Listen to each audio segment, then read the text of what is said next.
Montana, my home, and got my first student and never looked back from that point. I have a lot of fun flying with students. It's always exciting. You never know what's going to happen next. Aviation is that way anyway, but when you're flying with a student, you really never know what's going to happen. And I've had some absolutely got my first student. I had a chance to fly with both of these guys. Parker, I think we did your double I, is when we were flying, which is an instrument instructor. And then with Nick, Nick didn't mention in there, but he was an instructor with me and then for me as well at our Spokane campus, and a Czech airman for me there as well. Kind of my commercial go-to guy whenever I give instruction for students. So just having a lot of fun. I've been all over the country for UND. I also do some private flying, so I've been to Alaska in some small airplanes, and flown all over the country doing that as well. Currently, the airplanes that you see behind me is my current office. And if you've been watching any of the YouTube videos, you see me in that airplane quite a bit, talking about different systems and things that go along with that. My day-to-day, last night I was in Carlsbad, California, doing approaches with some students. Today, I think I'm going to Santa Barbara, maybe Burbank. I'm supposed to go to North Dakota on Saturday. We go to Colorado, Salt Lake, kind of all over the place. And we're just teaching the students. My job is to take the students from getting their commercial pilot certificate to ready to jump into an Airbus or a Boeing for international customers that fly over China. And so this airplane behind me is kind of a stepping stone in between, and it works pretty well. It's about double the speed that they're used to and half the speed that they're going into. So it works out really well for us. So I saw a couple questions pop up on the bottom. What's our favorite part of flying? So Parker, we'll start with you. What do you think your favorite part of the flying career? Yeah, thanks, Jake. Favorite part of flying, the most boring part of our flying is what we call the en route phase of flight, when you're just sitting there level at altitude, staring out the window. And honestly, I don't think that any two paths that I've flown over this country or across this world have ever been the same. And I'm always finding the most unique things out in the landscape, places that I've never flown over before, things that I've never noticed from altitude before. So among the cool places that I get to go to, some days the scenery outside the window, it's hard to beat. Now, that being said, there are lots of days when the Great Plains of the Midwest, it's the same no matter where you are in this country. And there's nothing new about that. But, I've flown over South America. I've flown across the North Atlantic. And just that perspective that you get from flying at altitude is probably one of my favorite things about my job. Very good. Nick, how about you, sir? I would probably be the opposite. The en route phase for me is pretty boring work. Parker's absolutely correct in the fact that you see some amazing things from up there, and even though it's what I would call the boring part of my day, my face is still glued to the window most days for most legs, because there's always something cool out the window. That being said, I really enjoyed the challenge of takeoff and landing. So you'll see, we talked earlier about there's always something for someone in this job, no matter what. And even within the airline, our airline, there's always something for somebody. So I'm a guy at my airline who likes to do short legs. I like to do many takeoffs and landings a day. A lot of guys consider that a lot of work. They like to fly from Seattle to New York and call it a day. I prefer to do takeoffs and landings, so I like to go up to Alaska and do 4 or 5 legs a day, because I like to shoot approaches in the weather and do takeoffs and landings and go to lots of different places. So I enjoy that challenge, and my job offers that, and it also offers 1 leg to Hawaii, or 1 leg to the East Coast, or 1 leg down to South America or Central America, I guess. So there's something for everybody, but I say the primarily landing is the favorite part of my day. It's pretty cool. Excellent. Yeah, a good landing, there's nothing that beats that feeling. And the best landings, I have to tell you, are always when the airplane's empty and there's nobody to witness it. But that seems to be the way it always goes. Yeah, absolutely. All those things, we see some amazing things, and these guys have me on Facebook. They've got me on Instagram and stuff like that. So they know what my face is doing every time I'm flying. And there's always photos that are being posted and things like that. And it's absolutely amazing. And certainly one of the best parts about aviation is that nothing is ever the same. It doesn't matter. I can go from here to whatever, here to Carlsbad or here to Salt Lake 100 times, and it's never exactly the same. The weather's different, or the students are different, or the airport just looks different. Sometimes there's snow, sometimes there's not. Sometimes they tell us that we have to keep 200 knots, which is pretty fast for my airplane, 200 knots until a 5-mile final. And other days they want us slowed back to 140 knots because we got somebody ahead of us that's going slower. So you never know. And that challenge is really, truly fun. But probably my favorite part about aviation is that there's something about flying, and I can't quite put my finger on it. I'm not sure what it is, but once you get in that airplane and you close that door and the props turn or the jet starts spooling up, the rest of the world just disappears. It really truly doesn't matter what's happening on the ground. It doesn't matter what happened before the flight or what's going to happen after the flight. It just disappears, and it's you and the airplane and your crew members and the sky. And it's a pretty special moment, special feeling for us. And as Nick mentioned and Parker mentioned, there's so many different things to do in aviation. I'm a flight instructor. That's my job. Parker's a corporate pilot. He flies people in and out of all kinds of small airports. Nick's an airline pilot. He flies people in and out of big airports for the most part, except for Southeast. And then it's still small airports. But what we do in aviation is so different. We're moving people from place to place, for dreams sometimes. Sometimes we get to fly somebody who's dreamed about flying forever, and I get to finally teach them how to do it. So that's really cool. But I've had lots of students who they're now crop dusters, or they're doing aerial survey work, or they're flying unmanned aircraft for military, for civilian use. I've done prison transports in small airplanes. I've led funeral processions for a pilot who passes, and they want somebody to fly ahead of the funeral and take them from the church or wherever they're going to the cemetery. I've dropped ashes. I've chased birds, which sounds pretty funny, but a guy lost his bird one day, and so they strapped this big old antenna on the airplane that would home in on the bird, and we flew and found the bird. So you literally never know what's going to happen next. Right. Yeah, and I would agree. We even in Alaska, we do a lot of those things too. We fly a lot of people home, especially in rural Alaska, who've passed away. We do a lot of that type of stuff. Same like Jake said, especially in the summertime in Alaska, it's somebody's dream fishing trip after they've retired that we get to fly them to, out to like Dillingham or into Juneau or Sitka for something like that.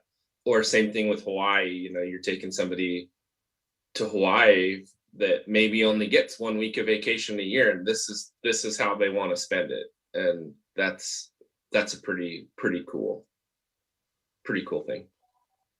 Yeah, a lot of people think of us, especially in the transportation industry, not so much my side of the industry, but as kind of being bus drivers. We're just glorified bus drivers. And yeah, okay, sure, fine, go with that. But even if you are a train operator or a bus operator or whatever, you're still taking people where they need to go.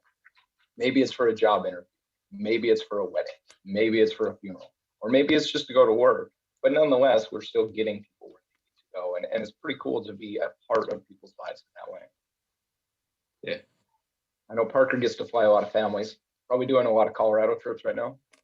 Yeah, I think our top 5 destinations right now are Colorado, so Aspen, Telluride, Eagle, Rifle, followed by Palm Beach, Fort Lauderdale, Southern Florida, followed by Cabo. San Lucas is a big one for us right now, and of course the hub of Teterboro, which is either your favorite or your nightmare of an airport to go into.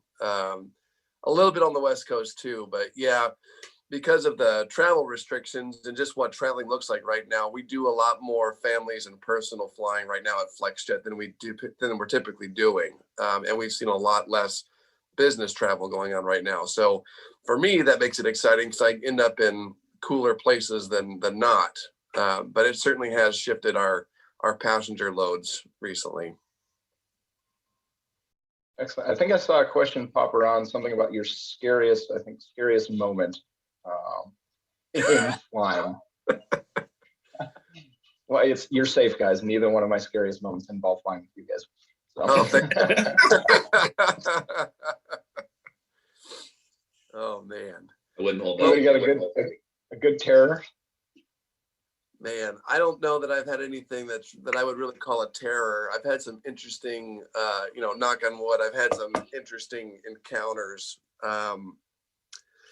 As pilots, one of the biggest threats to our daily routine is weather. We have to fly through it, around it, over it, and some days we don't even go into it. Part of our job is to decide when it's safe to go flying and when not to go flying. And you don't get too many do-overs on that decision making because once you've made a decision, you're pretty much committed, whether you're airborne or on the ground. And I would say that probably one of my scariest experiences was I was doing some charter flying in a King Air, and we were doing some medical transport. So the mission was fairly critical, which affected our decision making. And we decided that we were going to launch into some weather. We kind of made a plan of how we were going to mitigate it. We're going to go around it. We're going to do this. We're going to do that. And ultimately, after we got airborne, it was a lot worse than we expected. And if you think driving through a thunderstorm is hard, try flying through one. It's not enjoyable. I don't recommend it for anybody. But I will say that it wasn't as scary as it could have been because the pilot and I had a plan. We knew that if we got into this, it was either going to be fine and we were going to keep going, or we were going to turn around right away and make it back into the airport we left. And even though we were getting bounced around and it was hard to tune radios and reach buttons on occasion, it was a quick decision to go back to the airport and land. And just about the time we got back down on the ground and shut everything down, I mean, it was just a massive downpour, and it was a good idea to get back to the airport. So I would say weather has probably given me my my toughest day on the job.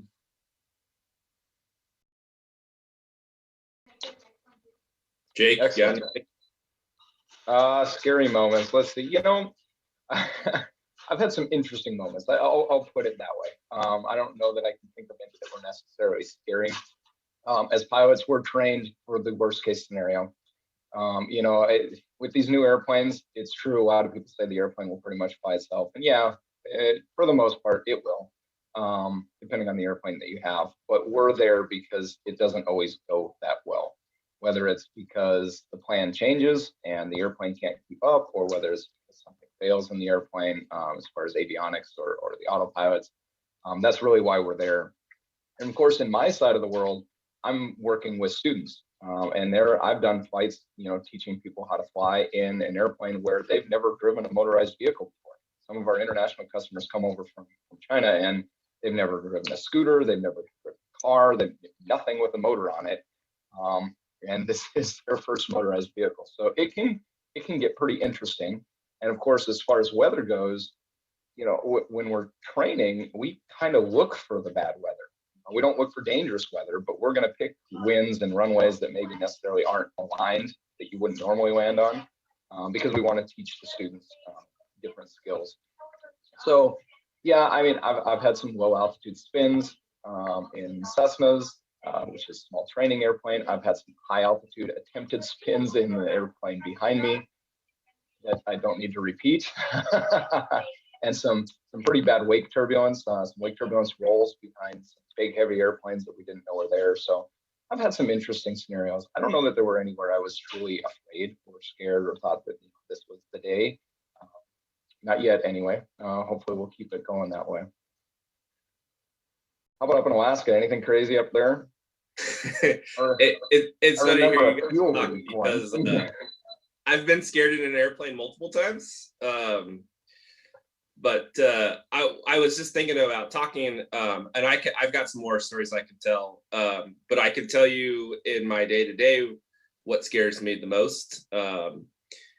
Like Parker and Jake both said, most weather typically when you get to our level of flying, you have a plan.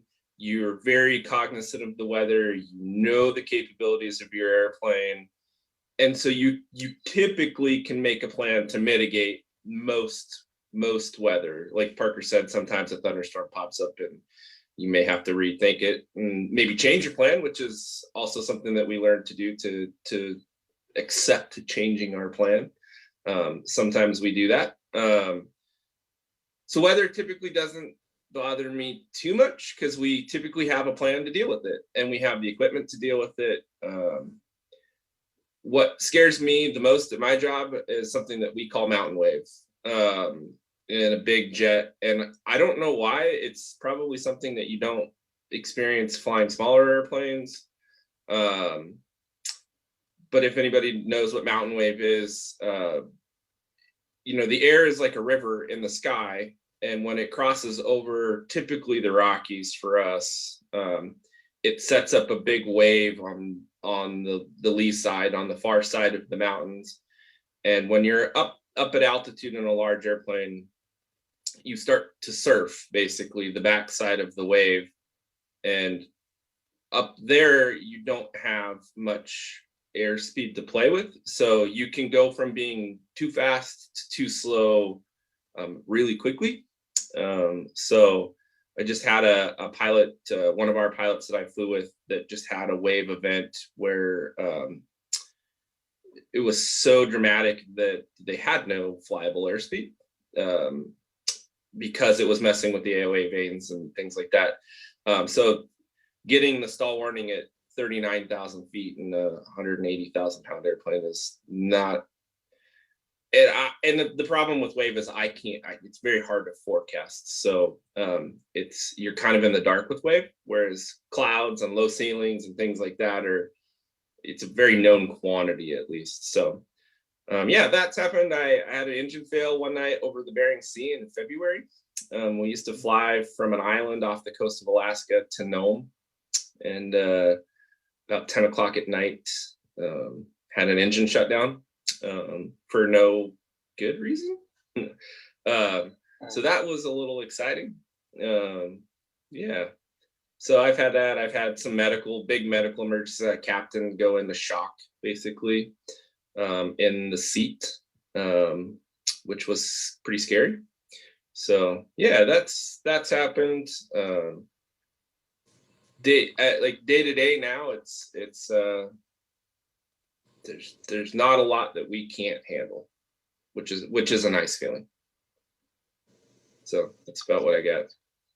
I think it's pretty funny that, you know, when you talk to a pilot, or at least when I talk to people and they ask me about my day and things like that, and not so much anymore, but definitely when I was small in the airplane, small airplanes, they say, well, how was your day? And I'd say, oh, it was pretty good. I only almost died 5 times today.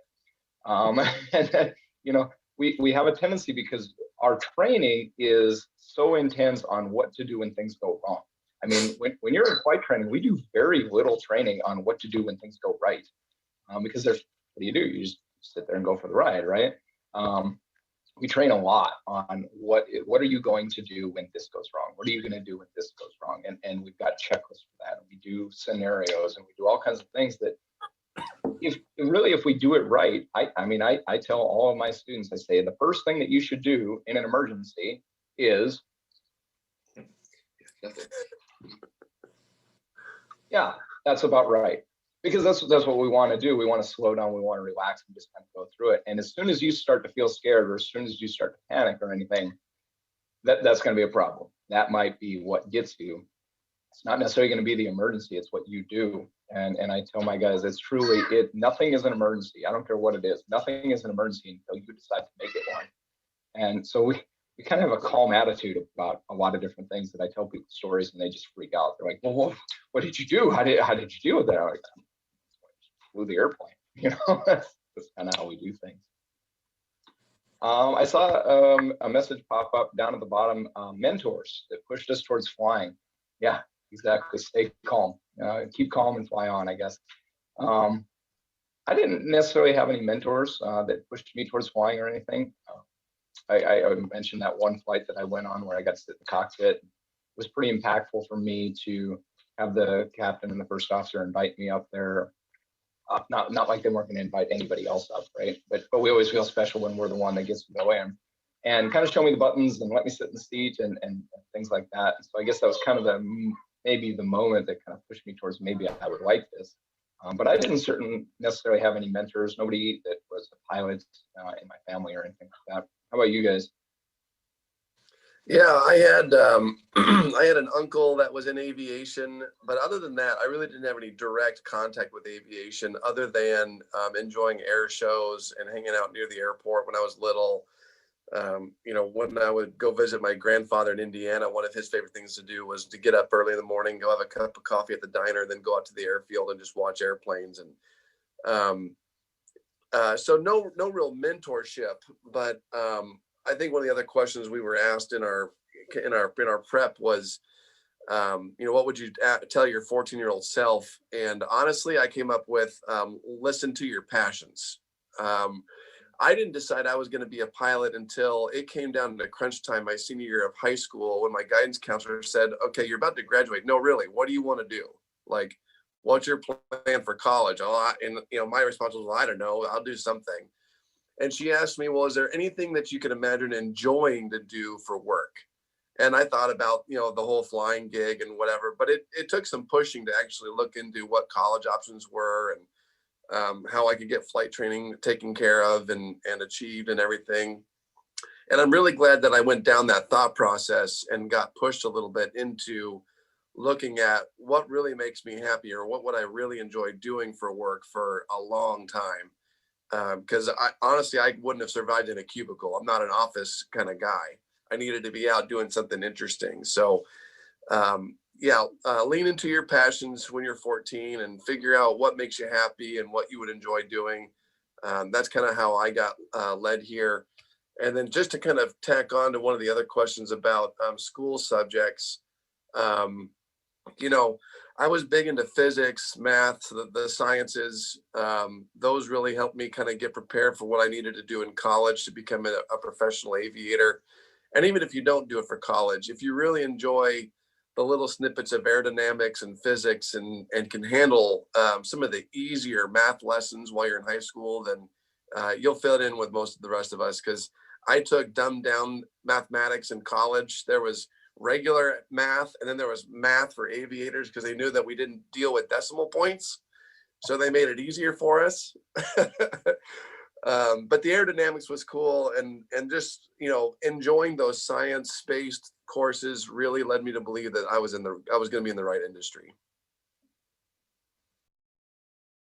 Okay. Yeah, I think for me too, it's funny, this story for me is very similar. I am the first aviator, professional aviator in my family. I have one uncle who lives in Montana, owns an airplane. He was very influential. He used his airplane to do a lot of backcountry flying. He was part of the Montana Backcountry Flying Association, to doing like search and rescue and that kind of stuff with his airplane. So a lot of interaction with him as a kid. And I think really more my mom, who has nothing to do with the aviation industry other than she was really interested in the travel side of things, which I think is what kind of drove me towards the airline side of things, with travel, which I really, I think of airplanes as going places. That's what you use an airplane to do, is you get on an airplane to go somewhere really cool, which is what really drove me into aviation. And like Parker said, I think for me, he's absolutely correct. I don't deal in decimal points, but I make great guesses. I always tell people with pilots need to be very situationally aware. They need to have a really good working understanding of what's happening at any moment and have a very big picture. Because the airplane's always moving, things are always changing. We don't deal in like minute detail. So the example I give people is, you want me to calculate an exact 20% tip on a bill, I might have to break my calendar out or my calculator out, but I'm going to get really close with the guess because I will generalize. And as far as school goes, it's the same thing. Like it took till college for me to really understand. I liked physics and I liked that. But it's really great. We had a really great aerodynamics professor, Ben Trapnell at UND, who is amazing at teaching aerodynamics and physics. And the light bulb really went off for me there, as far as like, I couldn't teach the physics to that level, but he put it in my brain in a way that I can just see it, and it makes flying airplanes really easy, which is awesome. So yeah, physics, math in general, critical thinking, the things that give really critical thinking, where you kind of have to consider a lot of different things, are really great for this profession. Absolutely, I would agree. I promise you guys, if there's anybody out there thinking I'm not very good at math, I don't think I could be a pilot. Trust me. If you saw my high school math, if I can do it, anybody can do it. In school, I absolutely hated math. And I tell my students all the time, you will not do math in my cockpit. Don't even try it. I can see the smoke coming out of your ears. We're going to have to do a cockpit fire checklist. Just don't go there. Science was my favorite thing, and physics made sense to me, which is really weird because physics is mostly math. But it's math that you can actually use. It's not figure out the area of a triangle. Okay, sure, why not? You know, we're actually looking at how does the force applied on an airplane or anything crazy like that. There's a lot of easy math that we do. Like Nick said, you know, we definitely just round up and look at things. You know, one of the common ones that I get really easy math, and I'm sure these guys get it too, is I need you at this altitude in 4 minutes or less. Okay, so how fast do I need to climb or descend? That's just really simple math, but it's stuff that we have to be able to come up with really quickly during our flying. And so that's kind of the basic stuff that we're looking at. As far as my 14-year-old self goes, boy, I don't know, so many things to tell that guy, but certainly be prepared, because nothing's going to stay the same. Everything changes all the time, and it doesn't matter whether it's in life in general or in careers or whatever it happens to be. Things are always changing, and your perspective on how that changes is going to affect how successful you are. So just be ready. You know, I don't think we have anybody necessarily in this group who's getting ready for college yet. I think this is a younger group. But if you are starting to think about colleges and things like that, don't panic. You don't have to have an idea of exactly what you want to be and exactly what you're going to do when you go to school. And if you change your mind, it's okay. Parker hit it on the head. But definitely go towards what you really want to do. Go towards your passion. And that goes for picking a school. It goes for picking a career. It goes for picking an employer. It goes for anything. You know, choose something that you're really going to want to do.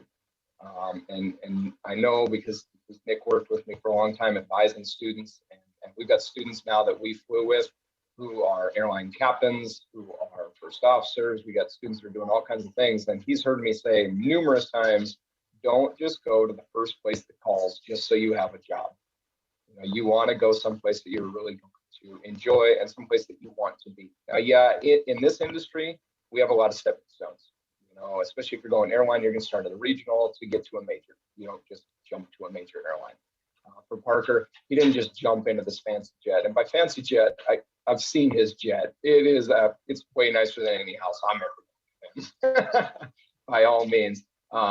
Absolutely gorgeous, but he didn't start there. You know, he started doing some flight instruction, doing the charter work and things like that, and flying some airplanes that weren't as shiny and weren't as glorious to get into that career. And we all do that.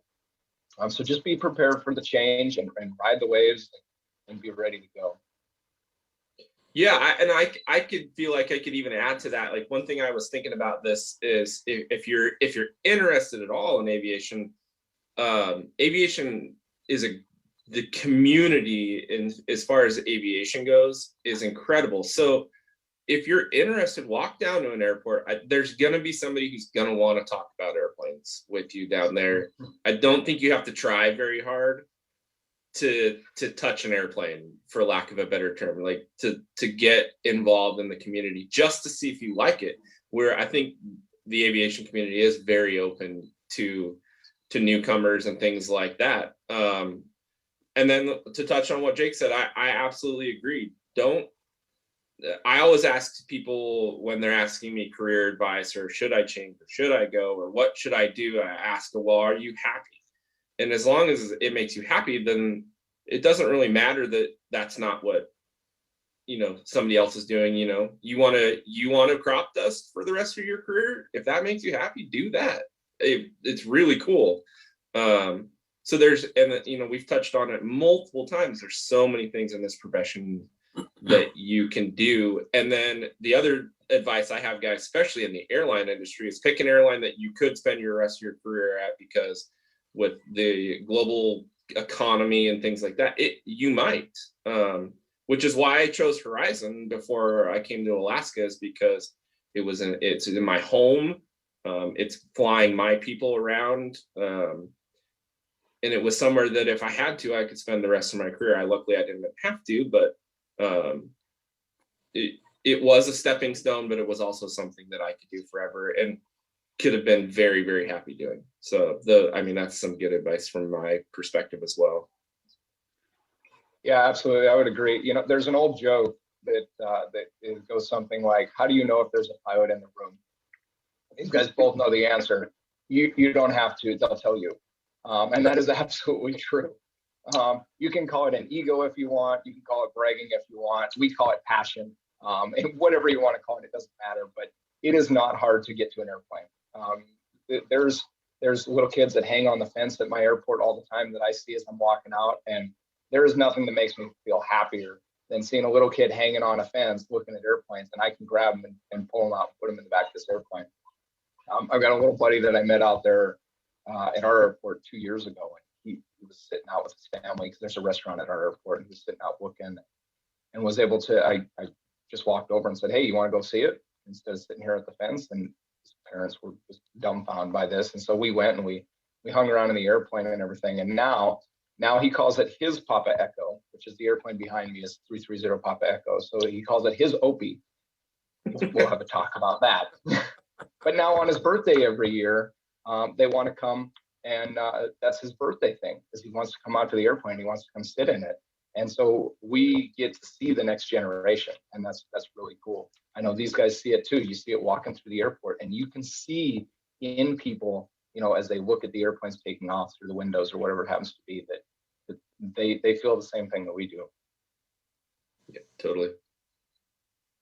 So we did have one quick question from Trey, and we want to know where that fence is. Jacob, we can totally come over and check out an airplane. That'd be cool.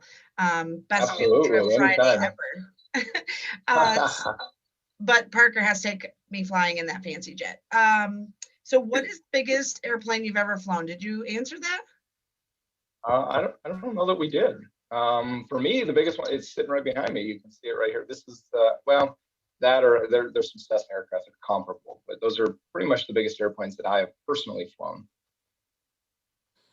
Yeah, and for me, the corporate jets are the biggest jets that I've ever flown. I've never had any airline experience, and just so you guys know what we're talking about here, this is the jet that I fly. It's called a Embraer Legacy 450, and yes, it only has room for 8 passengers. It doesn't look like it, but that airplane, for comparisons, pilots will look at seat capacity or weight to measure how big an airplane is. My airplane's only about 37,000 pounds, so it's pretty tiny compared to what Nick flies.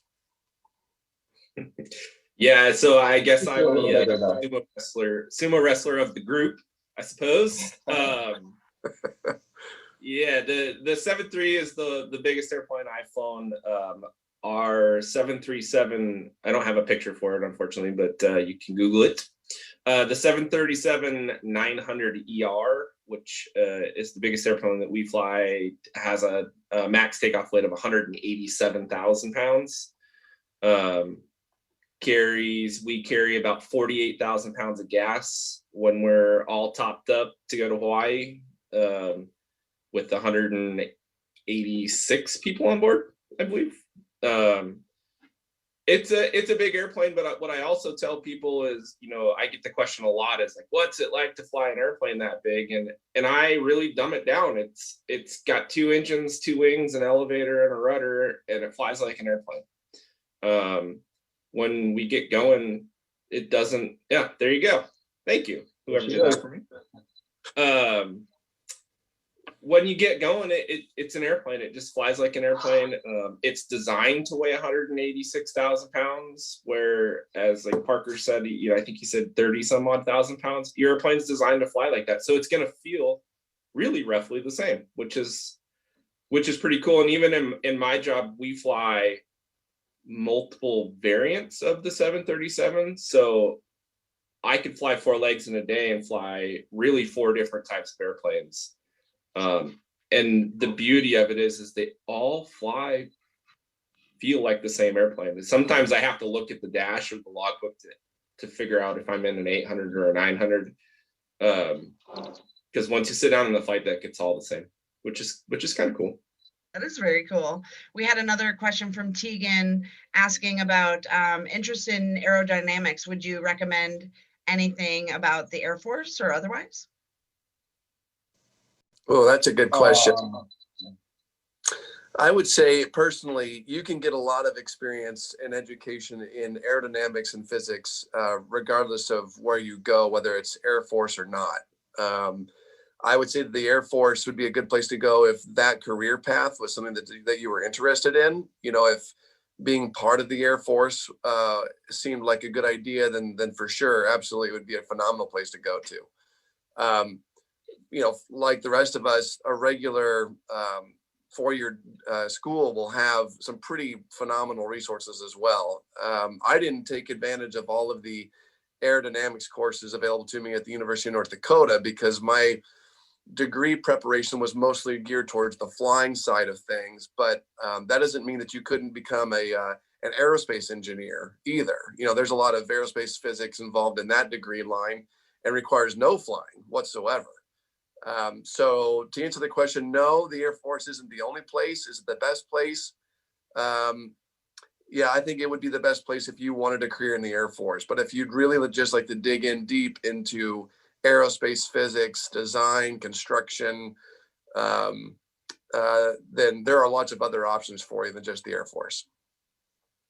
Yeah, I would absolutely agree. I tell people all the time that I fly with a lot of guys in my profession that were Air Force pilots or any other military pilot. I fly with a lot of Coast Guard pilots, and the only reason I didn't go in is that's not the type of flying I wanted to do. I was always interested in the general aviation or airline world, so I chose not to go there just purely because I didn't want to fly fighter jets, which blows people's minds all the time, but it's not what I wanted to do.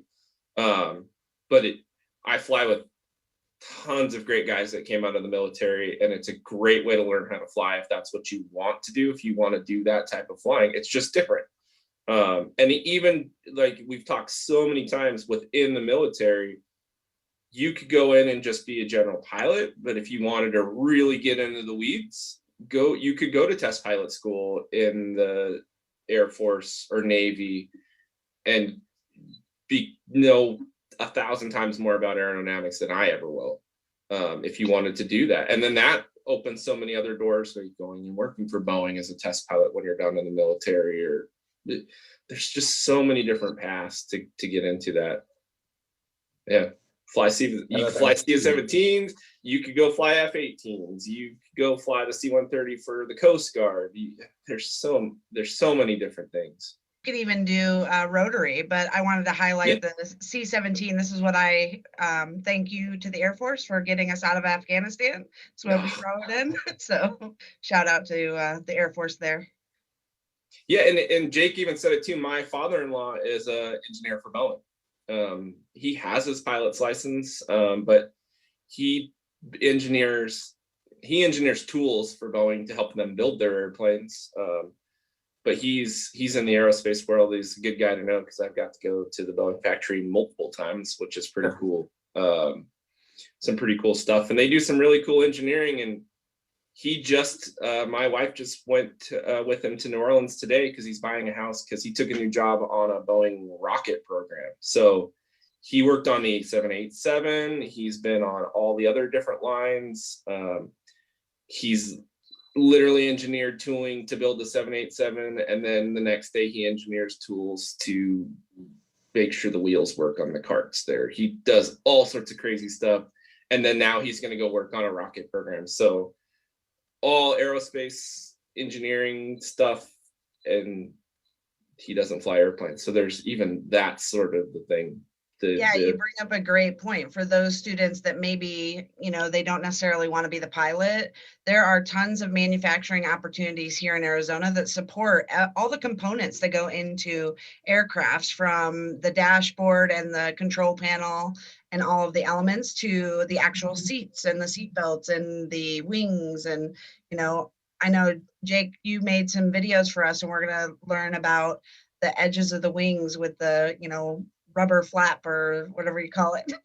I've complained a lot, but yeah, so there's lots of opportunities for students to get involved with aerospace opportunities, from manufacturing the parts to maintaining the equipment as well. So yeah, you guys, big shout out. You guys stayed on a little bit longer, I think, than expected, but thank you, Jacob, Parker, and Nick, for being on today and sharing about your experience. Do you have one final piece of advice to our listeners? Ooh. Guys, what do you think? Yeah, I mean, I think we've talked a lot about it. Is my big one in my profession is, don't do something. I mean, there's a lot of things you have to do, but I feel like this job, if you're doing it because you have to, you probably shouldn't be doing it. So I mean, that's the Parker said, it's passion. And if you have a passion for this, you'll be really good at it. We all, no matter what level, can teach you how to be a really good pilot, but you'll never be a good pilot, and you'll never be a guy anybody wants to fly with if you don't have passion for it. So go find a passion for it, and whatever it might be. If you like, we kind of just touched on it. If you like working on airplanes, go be a mechanic. We need good mechanics.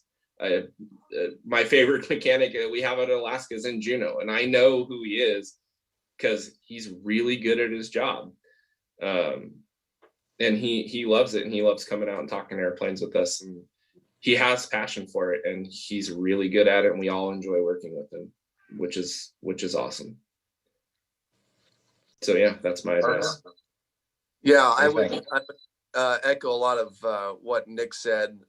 If you have any interest whatsoever in aerospace, and like Jacob mentioned, don't be afraid to go out to the airport and sit by the fence and just look. And, you're probably going to find a pilot who has an extra 30 minutes who is dying to show you his airplane, because each pilot thinks that their airplane is the coolest airplane ever.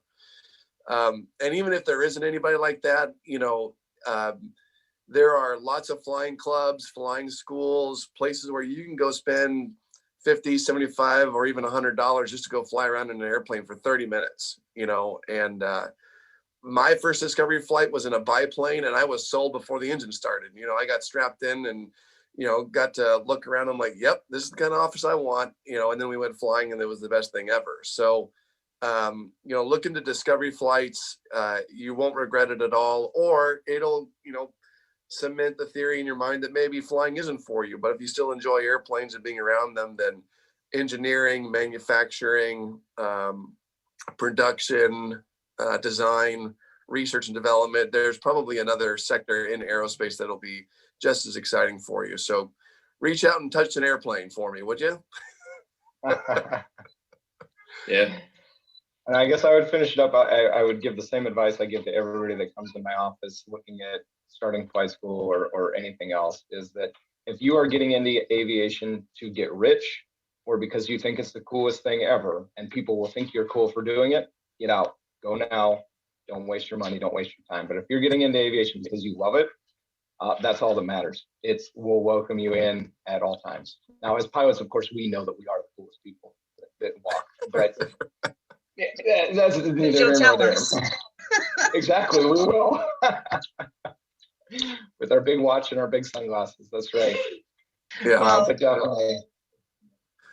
That's awesome. So a big shout out to UND Aerospace. Jacob, thank you for putting this panel together. It's been a pleasure. I know Trey, Tegan, Evelyn, Catherine, America, there's a whole bunch. Kristen, there's a bunch of people watching all over the place. Laura, I know Miss Rincon's 4th grade class is probably just having a blast learning about your experience and knowing that you're just like us, you know, finding passion in STEM is really important. So thank you for celebrating the 10th season of the Arizona SciTech Festival with us. We appreciate you being on, and we look forward to showcasing all of your fun videos inside your aircraft, Jacob.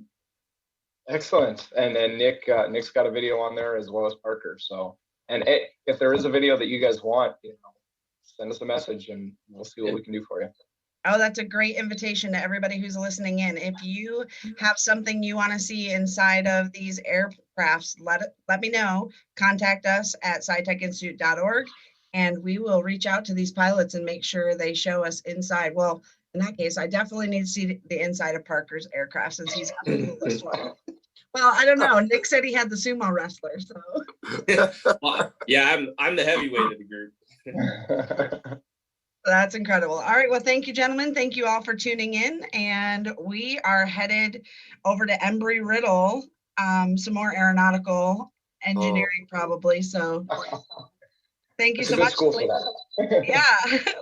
Later today, we're also going to go to TGen. We're going to Phoenix College IT Institute. We're going to go see Mach 1's 3D printing lab and so much more to come. We're even going to go fly. We're going to sail to Easter Island on the Argo research sailing vessel. So thank you all. Awesome. Very cool. Thanks, Thank you. everybody.